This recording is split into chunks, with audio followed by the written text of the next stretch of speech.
Olá, eu sou o professor Júlio Lima e hoje nós vamos começar uma nova fase de estudos. Uma fase de estudos que envolve o direito do consumidor.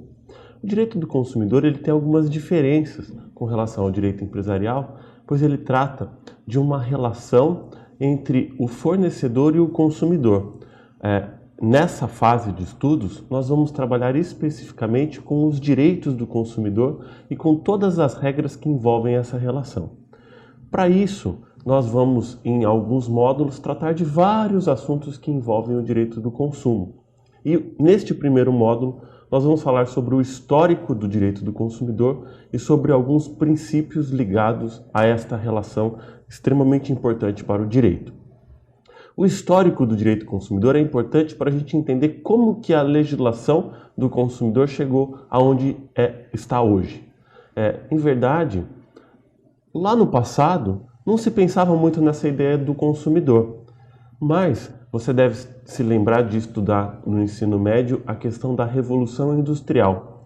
Quando houve a Revolução Industrial, as indústrias começaram a aparecer e os produtos começaram a ser produzidos em grande escala. Como eles começaram a ser produzidos em grande escala, começou-se a ver muitos produtos no mercado. E as pessoas começaram a adquirir isso com mais frequência. Acontece que a produção em escala, muitas das vezes faz com que os produtos, eles, por algum motivo, venham com algum defeito ou com algum vício.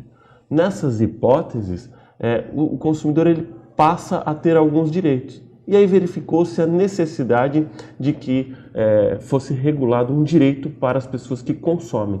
Até porque o consumidor ele é hipossuficiente, ou seja, ele é frágil perante a empresa, que tem um potencial bastante grande, potencial econômico bastante grande.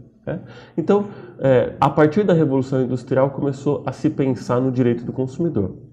No Brasil, isso é relativamente recente. A gente tem o Código do Consumidor, que é um código que tem aproximadamente 20 anos em vigência.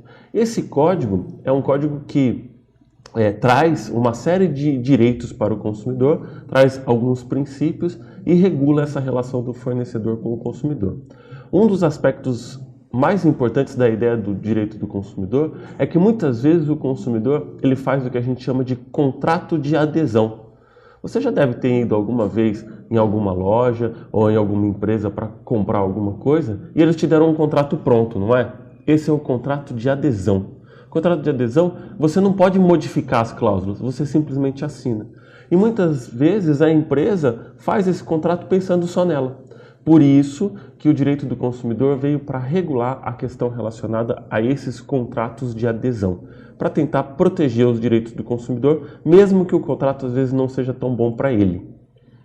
O direito do consumidor ainda ele é baseado em alguns princípios. A gente tem princípios constitucionais que vão tratar da relação de consumo. Os princípios constitucionais mais importantes são o princípio da dignidade da pessoa humana e o princípio da isonomia. O princípio da dignidade da pessoa humana valoriza a pessoa como um ser humano dentro da sociedade. Valoriza a ideia de que todo mundo tem uma série de direitos. E o princípio da isonomia equivale ao princípio da igualdade, a ideia de igualdade. Todos são iguais perante a lei. Assim, todos têm o direito de serem tratados da mesma forma pela legislação. O direito do consumidor ainda tem alguns princípios específicos do direito do consumidor. Os princípios principais que regulam a ideia de consumo são o princípio da vulnerabilidade do consumidor e o princípio da boa-fé. O princípio da vulnerabilidade do consumidor traz a ideia de que o consumidor ele é vulnerável perante a empresa, ele é frágil perante a empresa.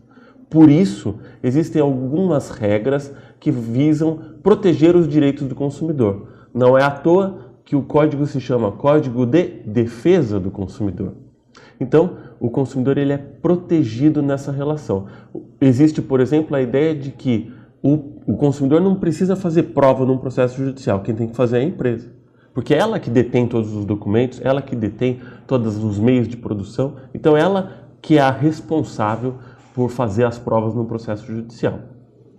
O outro princípio do consumidor é o princípio da boa-fé. A ideia é que todo mundo, quando faz um contrato, é leal e pretende fazer com que o contrato seja efetivamente cumprido. Ninguém está fazendo um contrato de má fé, querendo de algum modo prejudicar o outro. Essa é a ideia geral do contrato, dos contratos de consumo. Então, hoje nós tratamos basicamente do histórico do direito do consumidor e dos principais princípios ligados ao direito do consumidor. Bons estudos!